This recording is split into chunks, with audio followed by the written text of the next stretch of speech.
الحمدللہ نحمده ونستعینه ونستغفره ونؤمن به ونتوکل علیہ ونعوذ باللہ من شرور انفسنا ومن سیئات اعمالنا من يهده الله فلا مضل له ومن يضلله فلا هادي له ونشهد أن لا إله إلا الله وحده لا شريك له ولا نظير له ولا مثل له ولا مثال له ونشهد أن سيدنا وسندنا وشفيعنا ومرشدنا ومولانا وملجانا محمد وبارك وسلم وصل عليه. اعوذ باللہ من الشیطان الرجیم بسم اللہ الرحمن الرحیم الا ان اولیاء اللہ لا خوف علیہم ولا هم يحزنون الذین آمنوا وكانوا يتقون لهم البشرى في الحیاة الدنیا وفي الآخرة لا تبدیل لکلمات اللہ ذلك هو الفوز العظیم. صدق اللہ مولانا العظیم وبلغنا رسوله النبی الکریم ونحن على ذلك لمن الشاہدین والشاکرین والحمد للہ رب العالمین. اللہم صل على روضة محمد في الریاض وصل على بلد محمد في البلاد وصل على قبر محمد في القبور وصل على جسد محمد في الأجساد وصل على روح محمد في الأرواح. گرامی قدر معزز حاضرین، میرے واجب الاحترام بزرگوں اور عزیز نوجوان ساتھیوں، میں نے آپ کے سامنے قرآن مجید فرقان حمید میں سے 2-3 آیت کریمہ تلاوت کی ہیں. رب ذوالجلال سے دعا ہے کہ وہ ذات بزرگ و برتر مجھے اس کی روشنی میں صحیح کہنے کی، سمجھانے کی، سمجھنے کی، عمل کرنے کی توفیق عطا فرمائے. جو کچھ کہا سنا جائے اللہ رب العزت اسے اپنی بارگاہ میں اعلیٰ درجے میں قبول فرمائے، کمی کوتاہیوں کو معاف فرمائے. یہ رجب کا مہینہ ہے. اس مہینے میں حضرت امیر معاویہ رضی اللہ تعالی عنہ کا یوم وفات ہے 22 رجب کو، اور رجب کے آخر میں مشہور قول کے مطابق جناب رسول اللہ صلی اللہ علیہ وسلم کو اللہ تعالیٰ کی طرف سے معراج کا مبارک سفر کروایا گیا. اسی طرح اس مہینے میں حضرت امام ابو حنیفہ رحمۃ اللہ علیہ حضرت کا انتقال ہوا. آج حضرت امام ابو حنیفہ رحمۃ اللہ علیہ کی عظمت اور منقبت پر کچھ بات کرنی ہے. اللہ رب العزت صحیح کہنے کی، سمجھانے کی، سمجھنے کی، عمل کرنے کی توفیق عطا فرمائے. حضرت امام ابو حنیفہ رحمۃ اللہ علیہ کا نام نعمان ہے، والد کا نام ثابت ہے، نعمان بن ثابت. ابو حنیفہ یہ کنیت ہے حضرت کی، لیکن یہ کنیت نسبی نہیں. ایسا نہیں ہے کہ کسی خاتون کے نام پر کنیت رکھی ہو.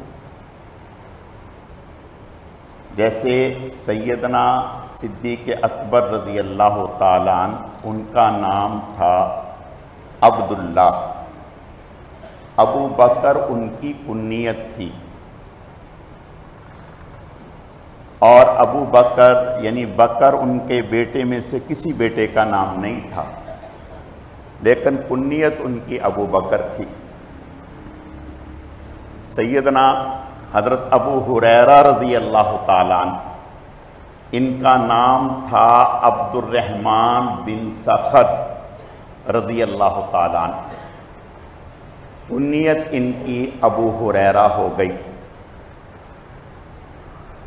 اور اب کنیت سے ہی مشہور ہیں، نام سے مشہور نہیں ہیں۔ اچھے خاصے جو علم والے لوگ ہیں انہیں بھی اندازہ نہیں ہوتا کہ ان کا نام کیا ہے اصل میں، تو ان کا اصل نام جو ہے وہ عبد الرحمن بن سخر ہے، ابو ہریرہ کنیت ہے۔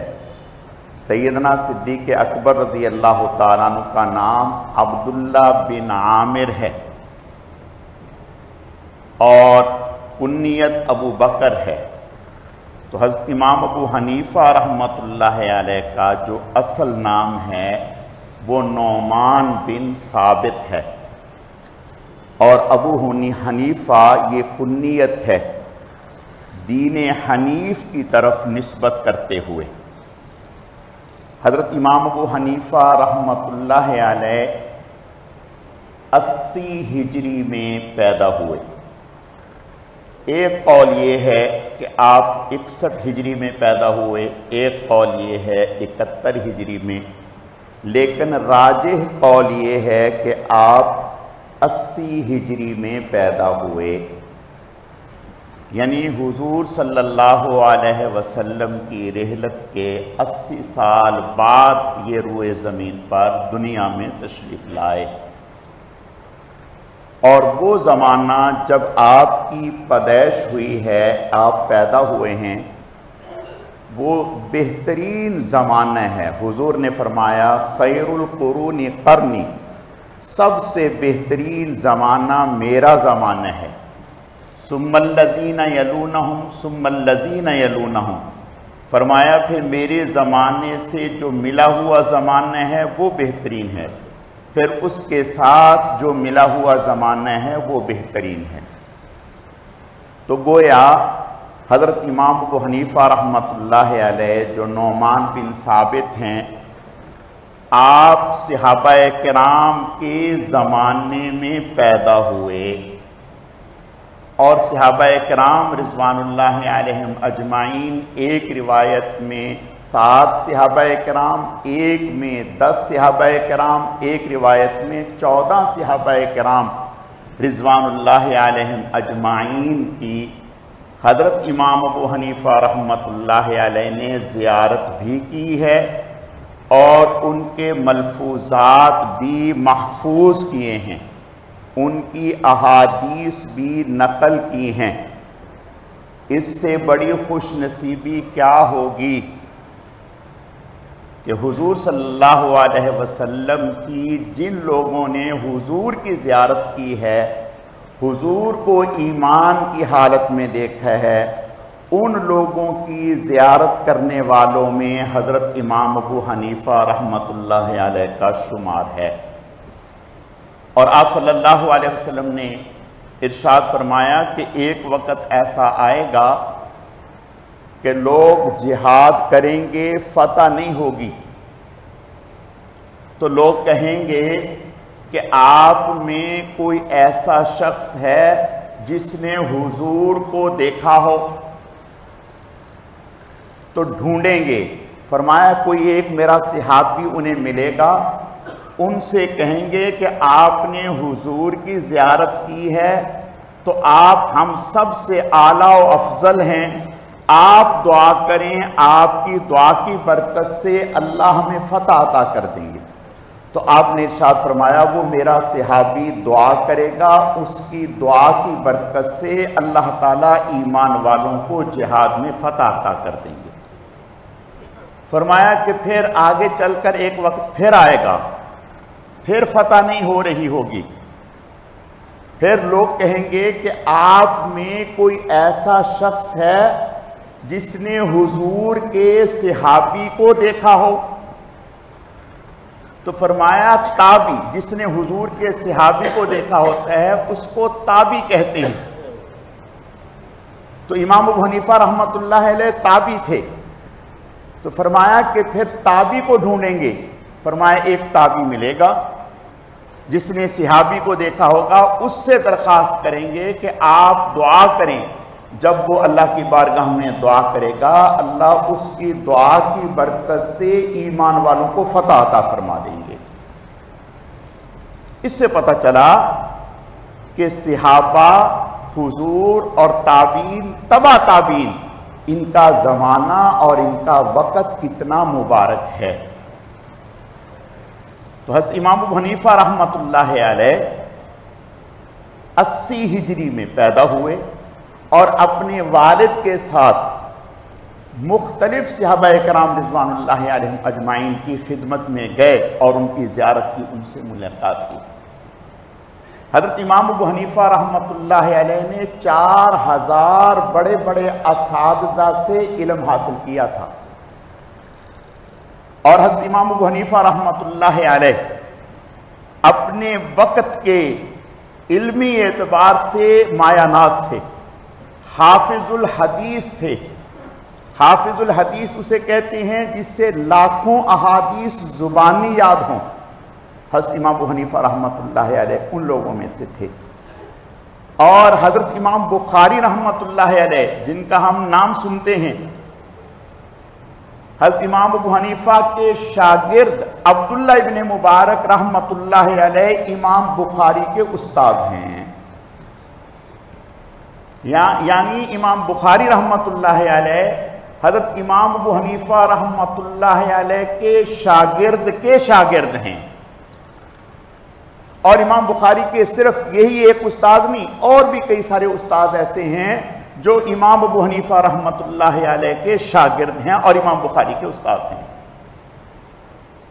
تو امام ابو حنیفہ رحمۃ اللہ علیہ علمی اعتبار سے بہت اللہ نے مقام عطا فرمایا تھا، اور پھر تقوی، خدا خوفی، دیانت، امانت، سخاوت، یہ آپ کا طرہ امتیاز تھا۔